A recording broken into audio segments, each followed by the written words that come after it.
Assalamualaikum warahmatullahi wabarakatuh.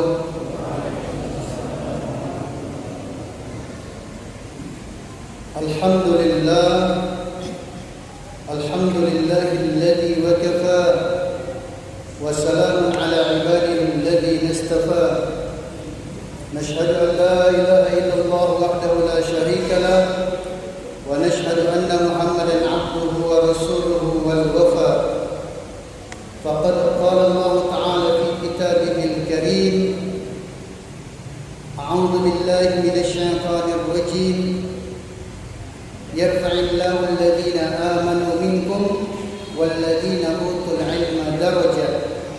Faqad qala habibuna sallallahu alaihi wasallam, kun 'aliman aw muta'alliman aw mustami'an aw muhibban fala takun khamisa fatahlak.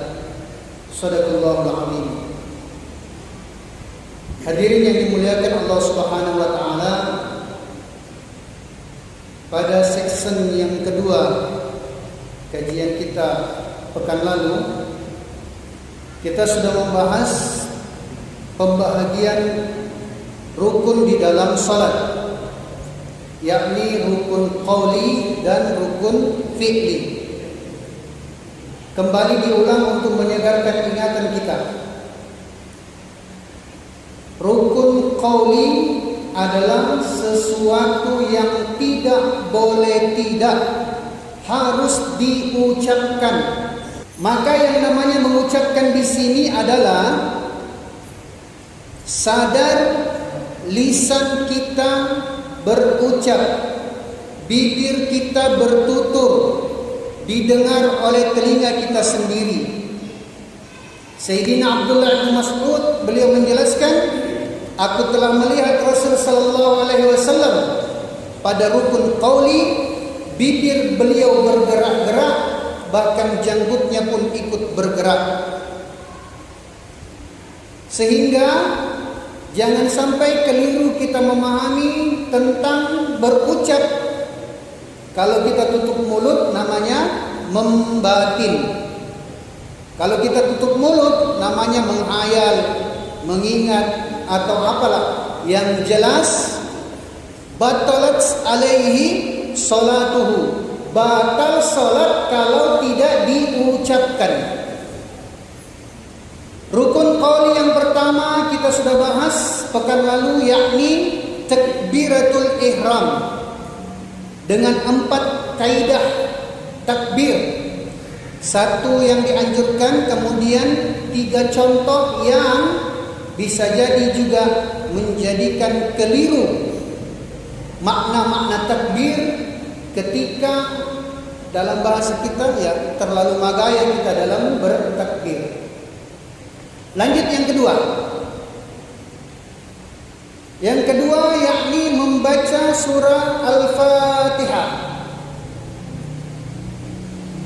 Wa qira'atul Fatihah kulla raka'atin illa raka'ati masbukin ma'a basmalah wa tashdidat wa ri'ayatin huruf wa makharijiha wa muwalatin fay'idu bitakhlulin dhikrin ajnabi la bita'min wa sujudin wa du'ain liqira'ati imam wa fathin alaihi wa bisukunin tala bila udhr.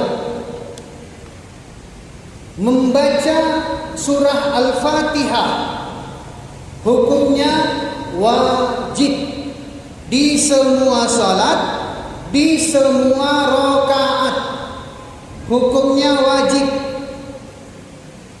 Maka bacaan Al-Fatihah ketika imam mengeraskan bacaannya, salat maghrib, isya, subuh, Jumat, ataupun juga salat Aidain, ketika imam mengeraskan bacaan Al-Fatihahnya, maka makmum akan membaca Al-Fatihah ketika imam sudah selesai membaca Al-Fatihah, waladdallin, kemudian kita ucapkan amin, baru setelah itu kita membaca Al-Fatihah.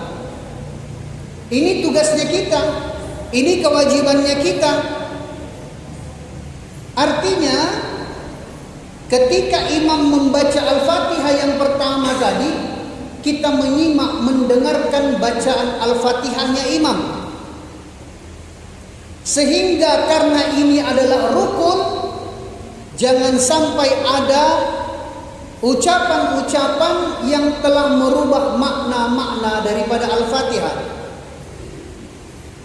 Sehingga memang untuk membaca Al-Fatihah ini kita perlu setorkan bacaan kita kepada para hufaz, kepada para qari, orang-orang yang pernah belajar ilmu Al-Quran. Bahkan akan lebih baik lagi kalau mereka, para hufaz yang sanad Qur'annya itu tersambung sampai kepada Rasulullah Sallallahu Alaihi Wasallam. Maka sebenarnya 4 rukun qauli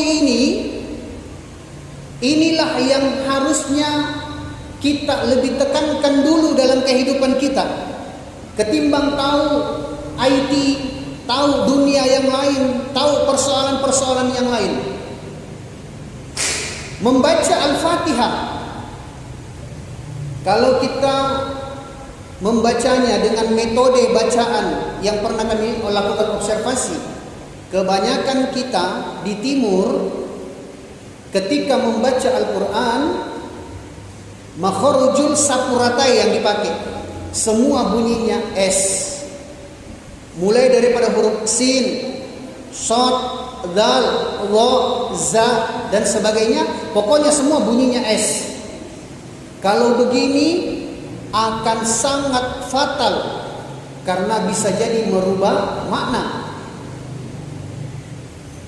Bahkan Masya Allah, kepada mahasiswa sering juga mungkin kami jumpa di jalan atau di pasar, atau yang MC ketika Ramadan, banyak mungkin maksudnya dia ini ingin memuliakan, sehingga memanggil seseorang itu dengan sebutan ustaz. Bagaimana penulisannya yang sebenarnya? Di akhir daripada lafaz ustaz itu bukan huruf sin, tetapi huruf zal. Tidak boleh ada desis. Ustaz, orang yang bisa dimintai petua-petua agama, orang yang telah mendalami tentang persoalan agama, maka dipanggil ustaz. Kalau kita panggil dengan panggilan ustaz, berarti kita lecehkan sambil kita ejek. Artinya itu apa? Ekor kuda. Yang akan membawakan ceramah tarawih pada malam ini adalah ustaz. Siapa namanya? Maksudnya kita mau muliakan tapi kita lecehkan.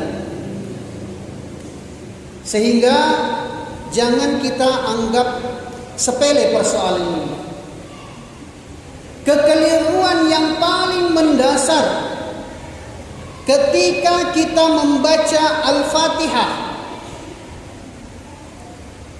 bahkan efeknya ini, pengaruhnya ini bisa menjadikan orang tersebut putus asa dalam sholatnya. Sering para muballigh, sering para ustadz kita dengarkan kajian bahwasanya sholat itu akan menyelesaikan masalah, sholat itu akan memudahkan rezeki. Tapi ternyata Masya Allah, orang-orang yang sholat terkadang dia cemburu sampai putus asa, sehingga ada yang terkadang bertutur, atuna ya to tayo na sumbajang na pede pendek ya kendi pangkana. Iya to tayo na sumbajang na pede kendi dalle na. Yang dimuliakan Allah Subhanahu wa taala, banyak hal yang sebenarnya perlu sama-sama kita betulkan. Baik dari segi akidah kita, imaniyah, ubudiyah, muamalah, muasyarah, akhlak, maka insya Allah kalau ini mau dikaji Pak, sepanjang-panjang tahun kita ini kajiannya ini tidak bakalan putus. Karena santri saja kalau mereka mondok 7 tahun, pagi, siang, sore, malam ngaji itu 7 tahun baru bisa khatam. Yang dimuliakan Allah Subhanahu wa taala, yang paling fatal ketika seseorang sholat, terkadang sholat kita itu dikalahkan sama sinsenya orang Jepang. Terkadang sholat kita itu dikalahkan dengan yoganya orang Cina. Kenapa? Karena Masya Allah, sholat terutama Al-Fatihah adalah kumpulan daripada doa-doa. Dan tempat yang paling Allah Subhanahu wa taala ingin dengarkan, ingin terima ijabah daripada doa-doa hambanya ketika dia sholat. Tapi apa yang terjadi? Ternyata kita tidak meminta kepada Allah. Maka di sini dijelaskan wa tashdidat. Kita perhatikan persoalan syaddah, persoalan tasydid. Kalau makemme dibaca berubah maknanya. Seperti lafaz iyyaka na'budu wa iyyaka nasta'in. Kalau kita baca dengan hambar, dengan makemme, maka sudah fatal artinya. Kalau dibaca iyyaka na'budu wa iyyaka nasta'in, sudah berubah maknanya. Maka di tasydid syaddahnya harus diperhatikan. Iyyaka, hanya kepadamu lah ya Allah, na'budu, kami menyembah, wa iyyaka, dan hanya kepadamu lah ya Allah, nasta'in, kami minta pertolongan. Tapi kalau hambar kita baca iyyaka na'budu wa iyyaka nasta'in, bukan kepada Allah tetapi apa? Kepada matahari kami menyembah. Kepada matahari kami minta pertolongan. Kita biasa melecehkan, menghujat orang-orang Jepang. Katanya Shinto itu menyembah matahari. Tapi kita lebih parah. Ya, kenapa? Persoalan ini jangan dianggap remeh, jangan dianggap enteng. Berubah maknanya. Bukan cuma itu lagi. Ketika kita tidak melatih sampai terseret, sudah makemme, sudah hambar, terseret lagi. Jadi ketika kita baca Al-Quran, tanpa sadar kita biasa mengurangi huruf atau menambah huruf di dalam Al-Quran. Kenapa? Karena tidak sesuai yang kita baca dengan yang kita lihat, dengan yang kita ucap. Seperti kalau kita boleh buka Al-Quran dilihat, iyyaka na'budu wa iyyaka. Tapi biasa terseret pada situ, jadinya iyyaka na'budu. Padahal tidak ada waw alif di situ. Kalau kita tambah waw alif di belakangnya, berarti lebih parah Pak. Menjadikan itu jumlahnya lebih banyak, jamak dia. Lebih banyak jumlahnya. Ya.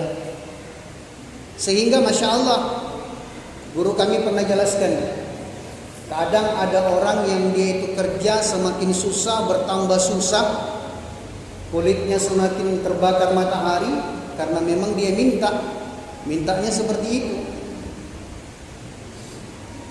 Tempat yang paling parah dan perlu kita jaga yang kedua adalah, ini yang paling parah Pak, ketika sampai kepada lafaz ihdinas siratal mustaqim. Tapi kalau kita baca dengan makhrajul huruf sapuratai, semua bunyinya S, semua bunyinya T. Karena kita membaca dengan huruf Latin, dibaca dengan baca apa Pak? Ihdinas siratal mustaqim. Parah artinya. Ihdi. Jadi ini dari kata hada yahdi, hidayah. Jangan terlalu disederhanakan dengan jalan. Ini sebenarnya makna yang paling dalam adalah hidayah. Ihdi, hidayahkanlah kepada kami. Siratal mustaqim, jalan yang lurus yang akan bisa mengantarkan kami sampai kepada keridaan Allah. Tapi kalau kita baca Pak, dengan baca yang makemeh, ihdinas siratal mustaqim, bukan minta hidayah. Tapi apa yang terjadi? Ihdinas siratal mustaqim itu artinya apa? Masukkan kami ke dalam jurang yang paling dalam. Sehingga salat hidupnya semakin susah, bertambah susah. Kenapa? Karena dianggap enteng, dianggap remeh. Bahkan yang paling parah, kalau kemudian kita mengambil dalih, Allah kan maha tahu. Betul Pak, Allah maha tahu. Tetapi Masya Allah, jangan sampai kita masuk ke dalam golongan orang yang mendolimi, menganiaya diri kita sendiri. Sekiranya, maaf, diberikan contoh lagi. Sekiranya ada anak TK. Anak TK dia gantung compeng, yang ngedot, dia gantung compeng di lehernya ke sekolah. Maka insya Allah ibu gurunya masih paham, masih bisa maklum. Oh biasa jadi, masih biasa. Mungkin proses tahap untuk melepaskan. Masuk kelas 1 SD, dia masih pakai compeng, ya masih dimaklumi. Tapi kelas 2 sudah mulai sedikit ditegur-tegur dan sebagainya. Kita ini Pak bukan TK. Usia sudah berapa puluh tahun Pak masih gantung terus compeng di leher kita. Kemana-mana gantung compeng. Akhirnya Masya Allah. Ya berani tidak kita begitu Pak? Kalau tidak dilecehkan kita orang bilang orang, baga-baga teh.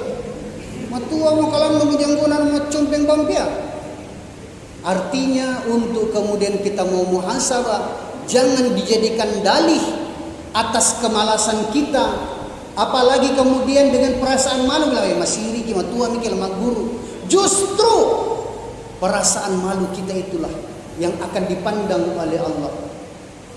Ini kalau kita mau bahas Pak, mau sedikit melintas dari situ, janjinya Allah kepada orang yang mau bikin remuk hatinya, yang mau bikin hancur perasaannya, yang mau bikin hangus hatinya hanya untuk belajar agama, maka di akhirat nanti Allah Subhanahu wa taala akan membebaskan dia.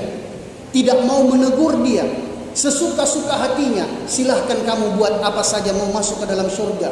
Bahkan sebelum mizan dipasang, timbangan amal dipasang, dia sudah lebih dulu masuk surga. Malaikat protes kepada Allah, ya Allah, ini apa ini? Kita belum pasang timbangan amal kok. Nah dia tahu lalu surga. Maka Masya Allah dijelaskan kepada para malaikat, dan gini, dia sudah cukup.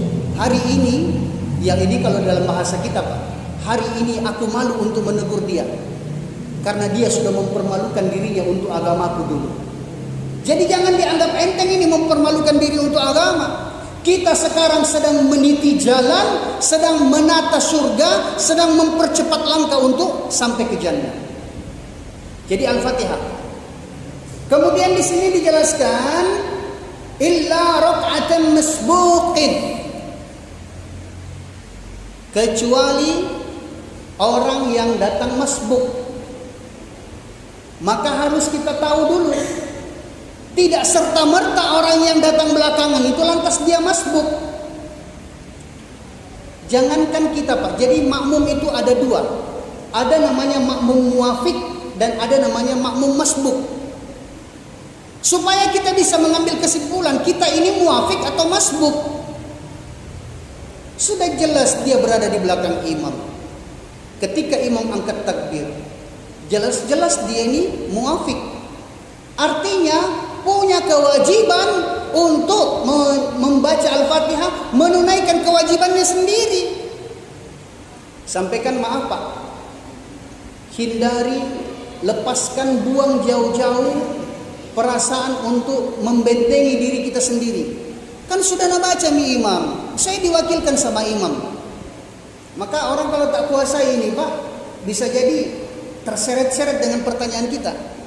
Sekali lagi, kalau kita makmum muwafiq, kita tetap punya kewajiban untuk membaca Al-Fatihah. Sehingga sekiranya imam itu mau ruku, silahkan imam ruku. Kalau belum selesai Al-Fatihah, kita harus tetap baca Al-Fatihah. Imam mau i'tidal, silahkan imam i'tidal. Saya belum selesai kewajiban saya. Hatta salatata rak'ilatin, bahkan sampai 3 rukun yang panjang, 3 rukun panjang. Bahkan sampai imam sujud sekalipun kita belum selesai Al-Fatihah, wajib bagi kita untuk membaca Al-Fatihah. Maka Masya Allah, Imam Asy-Syafi'i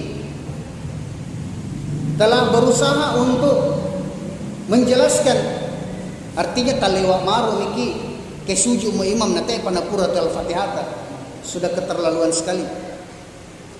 Sehingga ketika kita datang belakangan, yang perlu kita tahu diri kita, apakah kita muafik atau masbuk. Belum tentu kita datang belakangan ini adalah masbuk, belum tentu. Dan tak perlu kita harus tergopo-gopo, terburu-buru dan sebagainya. Sampai wudunya ini tandis sama semua, narua syarakat air pokoknya matakulah terlambat. Kita tetap tenang, jalan dari rumah, tenang wudu, jalan masuk ke masjid, tenang. Tidak usah tergopo-gopo. Kemudian dengan tenang kita angkat takbir. Setelah kita angkat takbir, kita tenang membaca Al-Fatihah.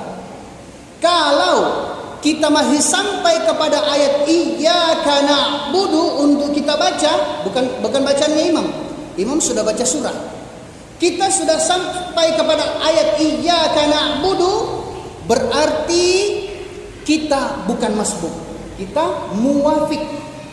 Wajib kita selesaikan bacaan Al-Fatihah itu. Kecuali kalau kita datang, kita dengan tenang angkat takbir, baca Al-Fatihah, belum sampai Iyyaka na'budu, kemudian imam ruku, maka inilah yang dikatakan makmum masbuk mutlak. Dia sudah mutlak jadi masbuk, maka dia langsung ikut ruku bersama imam.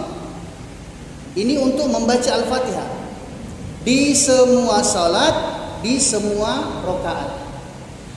Kecuali untuk rakaat yang mana itu rakaat sirri, yang tidak dikeraskan Al-Fatihahnya, rakaat ketiga, maghrib 3/4, isya, salat zuhur, asar, ini kan tidak dikeraskan. Maka Masya Allah, takarannya seperti apa? Biasa ada imam yang tafwid. Biasa ada imam yang memperdengarkan bacaan Iyyaka na'budunya untuk memberitahu kepada makmum takaran bacaannya sampai di situ. Oh, maka kita memulakan juga untuk membaca Al-Fatihah. Kemudian menurut pendapat Imam Asy-Syafi'i, maka di sini dijelaskan menunaikan huruf-hurufnya, menunaikan makharijul hurufnya, pengucapannya dengan benar, dan juga kemudian menyertakan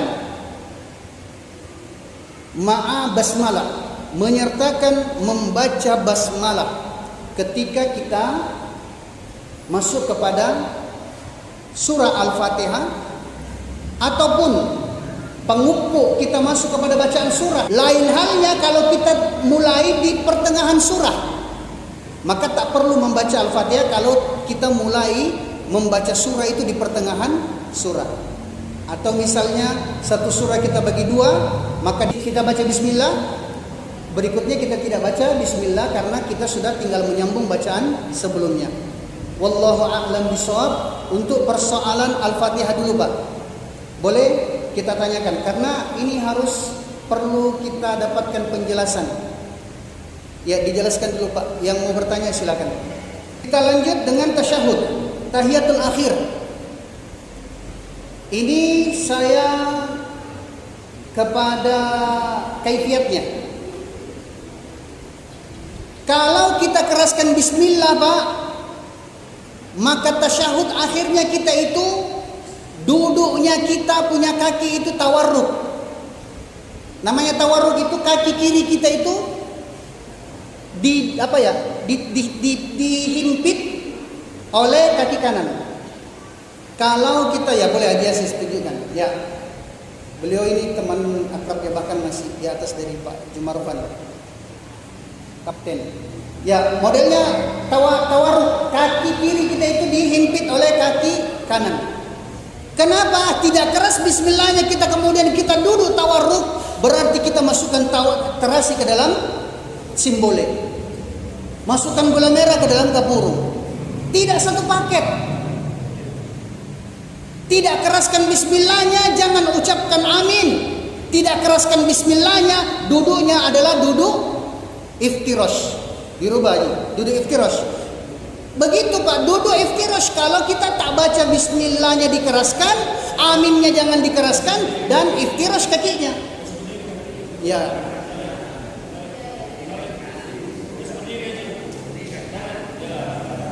Ibu-ibu di belakang bisa paham ya?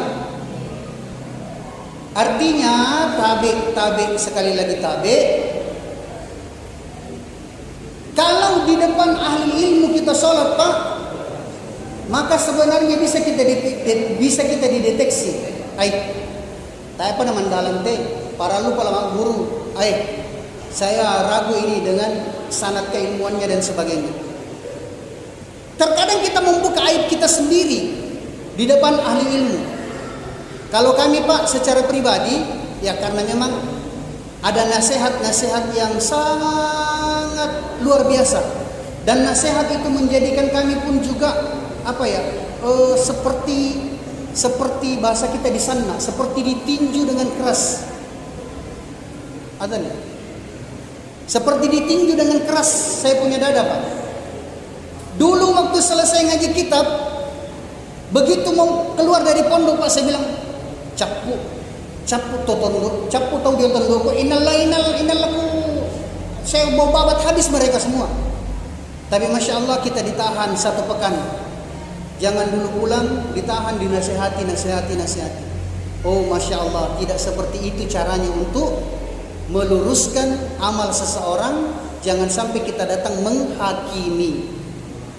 Jadi masya Allah, ternyata ketika kita bisa paham cara untuk meluruskannya seperti ini, insya Allah kita akan dudukkan orang-orang itu dalam majelis. Inilah perlunya bermajelis. Kita lanjut. Diusahakan dituntaskan Pak rukun qauli malam ini, supaya hari Jumat malam Sabtu kita bahas mulai dari awal sampai akhir. Paling cepat itu 2 kali pertemuan juga, baru bisa tuntas semua tentang sholat. Supaya 1 pekan terakhir bulan Syakban kita bahas tentang Ramadan. Duduknya kita tadi dikatakan tawarruk itu seperti ini. Model kakinya tawarruk. Ya, kakinya kita diduduki kalau bahasa kita.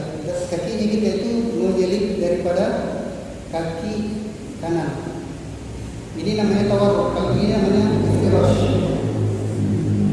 Maka duduk tawarruk seperti ini yang dimaksudkan oleh Imam Asy-Syafi'i ketika kita tahiyat. Kemudian saya langsung kepada tahiyatnya dulu. Kemudian ketika kita tahiyat, begitu kita bangun dari sujud, tangannya langsung begini. Tapi tangannya langsung begini. Kalau kita tahiyat, seperti angka 9 kalau dalam bahasa Arab. Kalau mau dikaji dari sisi tasawufnya, masya Allah lebih dalam lagi. Intinya duduknya kita, setiap gerakan itu ada syariatnya, ada tarekatnya, ada hakikatnya, ada ma'rifatnya. Mau dibahas dari sisi mana saja Pak, panjang lebar persoalan duduk saja, insya Allah akan dibahas semua kalau kita mau minta. Tapi saya ambil garis besarnya saja. Kita duduk langsung posisi jari seperti ini. Kita bahas ini adalah tahiyatul akhir. Dan kita membaca tasyahud. Jadi tabe, ini tasyahud juga perlu disetorkan bacaannya kita. Ya, at-tahiyyatul mubarakatus sholawatut thayyibatu lillah. Assalamu alayka ayyuhan nabiyyu wa rahmatullahi wa barakatuh.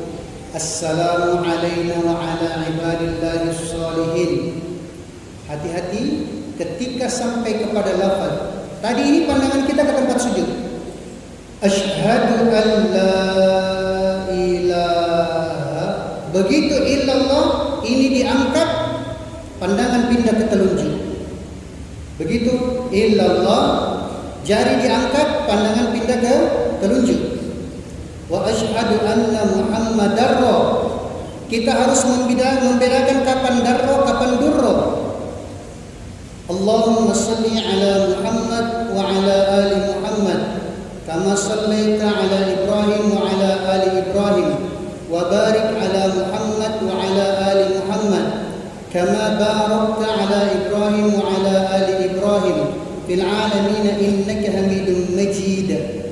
Ini bacaan yang paling afdal menurut pendapat Imam Asy-Syafi'i. Artinya ketika kita mau menambahkan Sayyidina, maka masih lebih utama bacaan yang pertama tanpa Sayyidina. Kenapa? Karena ittiba. Jadi kita harus membedakan keadaan di dalam salat dengan di luar salat. Tapi kalau di luar salat lebih utama menambahkan Sayyidina ketika menyebutkan nama Rasulullah. Kalau di dalam salat ada namanya kaidah, ada namanya kaifiyat, maka itu yang paling utama. Begitu selesai berarti bab tentang tahiyat, turunkan tangan kita. Kemudian setelah itu, ya, kembalikan posisinya langsung kepada rukun qauli yang keempat. Ini yang terakhir, salam. Kapan kita salam? Ketika imam salam ke kiri baru kita salam ke kanan. Namanya kita itu makmum. Ya, ittabi'ut tabi, kita mengikut, bukan mau kejar-kejaran, bukan.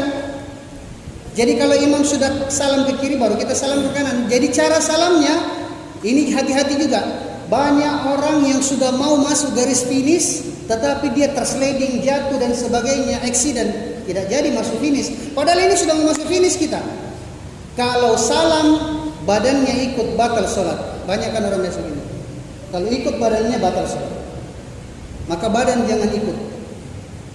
Kemudian diucap ini Pak, kapan kita ini juga masuk finish kita tapi ternyata Masya Allah jatuh. Kalau begini, kalau membungkam maka diucap Assalamualaikum. Ingat Pak, ketika pipi kita sudah dilihat oleh orang di belakang, Assalamualaikum warahmatullah, Allah kembali ke depan. Assalamualaikum warahmatullah. Assalamualaikum warahmatullah. Jangan ditambahi wabarakatuhu, karena itu untuk sholat mayit. Tapi ada juga, jadi ini yang saya contohkan tadi menurut pendapat Imam Asy-Syafi'i dalam kitab Nihayatus Sin. Ada yang terlalu magaya. Assalamualaikum warahmatullahi wabarakatuh. Allah, ini menanya Pak terlalu magaya. Jadi kaidahnya Assalamualaikum warahmatullah. Assalamualaikum warahmatullah. Mungkin ada yang menganggap kok terlalu dalam kajiannya ini, kajian fikihnya. Maaf, bukan membandingkan dan tidak melebihkan.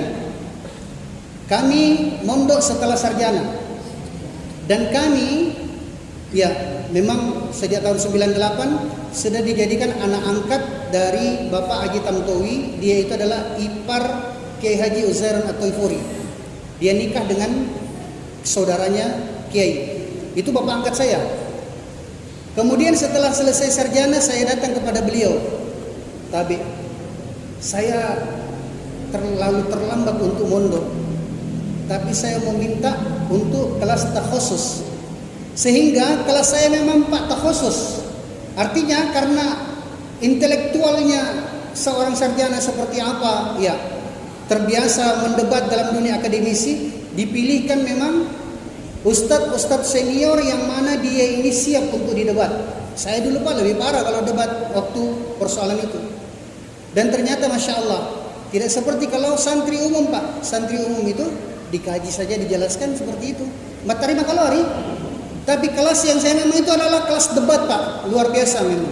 Dan saya syukur, jangan puas setelah kalian wisuda, berangkat kalian harus pegang kitab untuk lebih meyakinkan umat dan lebih paten kita di dalam amal. Saya tanyakan, ini pertanyaan saya Pak lebih parah dari pertanyaan kita sekarang. Saya pertanyaannya dulu, kenapa itu kalau tahiyat bukan begini? Ini kan lebih bagus toh, jempol toh. Kenapa bukan begini? Kalau ada orang yang mau jawab ini Pak dengan jawaban syar'i, tsumma naudzubillah. Tidak akan kita temukan jawaban syar'i di sini. Ini hanya akan bisa dijawab dengan masuk kepada wilayah tasawuf. Maka dijawab dari wilayah tasawufnya. Kenapa mesti begini Pak? Karena ini saya berikan ya gambaran secara global. Karena ini saraf yang ada di jari telunjuk kita ini seperti saklar yang ada di lampu.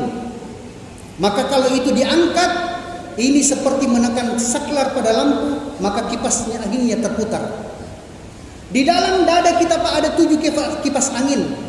Kalau orang tasawuf katakan latifah, 7 latifah.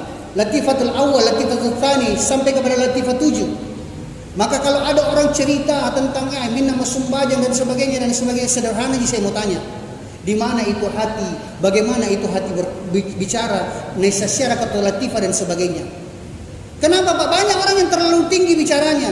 Ya, minna masumbajang, minna isomba dan sebagainya. Tapi latifah tak tahu, berarti bohong Pak. Sehingga tasawuf juga harus ada gurunya. Harus ada mursyidnya. Biasa kita dengar bahasa orang tua kita, dia katakan, "Danggi mumat tasawuf bebe ke Makkah." Betul Pak, betul Pak. Kenapa? Kalau tak punya guru, yakin dan percaya Pak. Baca bukunya Abdul Qadir Jailani. Akhirnya apa? Insya Allah Pak. Bukan cuma 1-2 Pak. Oh sudah banyak teman-teman yang saya lihat mengaji begitu sendiri, tidak ada gurunya. Gila betul. Tidak dijangkau akal dan pikiran. Maka perlu ada guru. Jadi ketika illallah ini diangkat, maka kipas anginnya terputar. Latifatul awal, latifatul ula daripada qalbu sudah mulai ucap dia. Maka mapatongan di dalam illallah. Begitu diangkat, sudah terputar kipasnya. Kemudian saya tanya lagi, itu tadi sudah dijawab. Saya tanya lagi. Ini kan hadis mengatakan ketika Rasul sallallahu alaihi wasallam tahiyat, maka jari telunjuk beliau itu bergerak-gerak. Saya bilang, jangan sampai Pak Kiai betul itu orang di kampungku. Saya lihat orang di kampungku kalau dia sholat, wah pokoknya, desain apa nauki itu. Ya Allah nauki apa dan sebagainya. Masya Allah. Langsung Pak Romo Yai jelaskan, Pak saya Pak hampir bersentuhan lutut saya dengan beliau. Beliau katakan, Paja itu namanya gaya-gayaan dalam sholat. Tidak ditemukan di dalam kitab tasawuf. Tapi saya bantah lagi Pak. Makanya kalau Bapak bertanya masih jiki santun. Saya bantah lagi. Tapi tidak. Ini kan kalau kita bilang begini bergerak. Sementara ini hadisnya bukan bergerak, bukan satu kali gerakan. Bergerak-gerak berarti banyak kali. Berarti betul itu karena bergerak-gerak. Maka Masya Allah, tafsiriyah daripada hadis itu yang perlu dilihat Pak. Ini kan ada turunannya. Maka dikatakan perlu difahami. Itu Rasul bergerak jarinya, kemudian bergerak-gerak itu bukan disengaja. Kenapa? Karena Rasul ketika dia akan salat, dadanya seperti ada air yang mendidih, gemuruh, rede, penawana. Sayyidina Umar saja Pak, yang kalau tangan kanannya diikat ke belakang, 7 algojo orang-orang Quraisy naborongi ke Umar, maka Umar masih bisa menang. Tapi apa? Ketika azan dikumandangkan, Sayyidina Umar seperti lepas daripada ruas-ruasnya, seperti tidak kuat lagi untuk menahan dirinya. Saking menganggap bagaimana agungnya Allah, ingin bertemu dengan Rabb. Wajahnya Sayyidina Ali seperti apa, Masya Allah. Sehingga Romo Yai jelaskan, itu Rasul yang pertama seperti itu, saking dia benar-benar khusyuk. Kemudian yang kedua, Rasul lebih banyak laparnya daripada kenyangnya. Maka kalau diangkat tangan begini Pak, goyang-goyang, seharusnya panitia mengerti ini. Luari mate. Artinya orang Pak kalau goyang jarinya begini, berarti tidak disengaja itu Pak. Karena dia sudah lapar. Coba kalau puasa nanti dan sebagainya. Tidak usah kita kasih gerak-gerak, gerak dengan sendirinya. Kebanyakan mahasiswa begitu kalau sholat. Jadi itu yang perlu dipahami tentang tahiyat. Batasan tahiyatul akhir boleh sekiranya ada yang urgent. Boleh kalau mau ada yang urgent Pak, sampai ya. Asyhadu an la ilaha illallah wa asyhadu anna Muhammadar Rasulullah. Allahumma shalli ala Muhammad wa ala ali Muhammad kama shallaita ala Ibrahim wa ala ali Ibrahim. Sudah cukup sebenarnya. Cuma jangan dibiasakan yang seperti itu. Karena yang namanya sunnah, kaidah sunnah itu adalah kalau kita tak mampu mengamalkan semua, maka jangan tinggalkan semua. Ma la yatruku kulluhu la yatruku julluhu. Kalau kalian tak mampu mengamalkan semua, maka jangan tinggalkan semua. Mungkin ya sesekali kita seperti itu. Oh, ini kenapa kok imam terlalu pendek? Tapi dia paham di sini batasannya sudah sama dengan sempurna. Oh, ternyata masya Allah ya, imamnya lagi bermasalah ya, pencernaannya, atau ada eksiden, ada apa dan sebagainya. Ya, masya Allah, wallahu a'lam bishawab. Jadi baru rukun qauli yang selesai Pak. Saya ulangi lagi. Pertama adalah takbiratul ihram. Harus diperjelas Pak. Jangan bilang takbir saja, karena ada namanya takbir intikal. Pertama adalah takbiratul ihram. Kedua adalah al-Fatihah. Ketiga adalah tahiyatul akhir. Perlu dijelaskan karena ada tahiyatul ula, ada tahiyatul awal. Keempat adalah ke kanan. Kenapa ada salam ke kiri? Kan? Salam ke kanan. Ini wajib. Kalau tidak diucapkan itaqum quduta, maka berarti batalat alaihi salatuhu. Batal kita punya salat. Insyaallah hari Jumat malam Sabtu kita akan bahas mulai dari awal sampai akhir, bahkan semua yang kita mau tanyakan di situ tanpa kita tanya terjawab sendiri. Allahumma salli wa sallim wa barik ala Muhammad wa ala ali sayyidina Muhammad kama sallaita wa sallamta wa barakta ala sayyidina Ibrahim fil alamin innaka Hamidum Majid.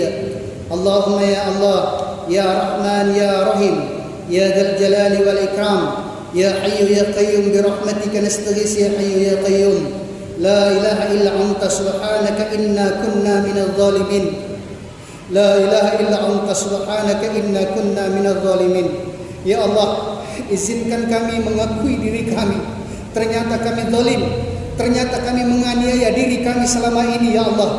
Ya Allah, ampunkan kami ya Allah, yang bahkan menganggap biasa kezaliman yang telah terjadi pada diri kami ya Allah. Ampunkanlah ya Allah.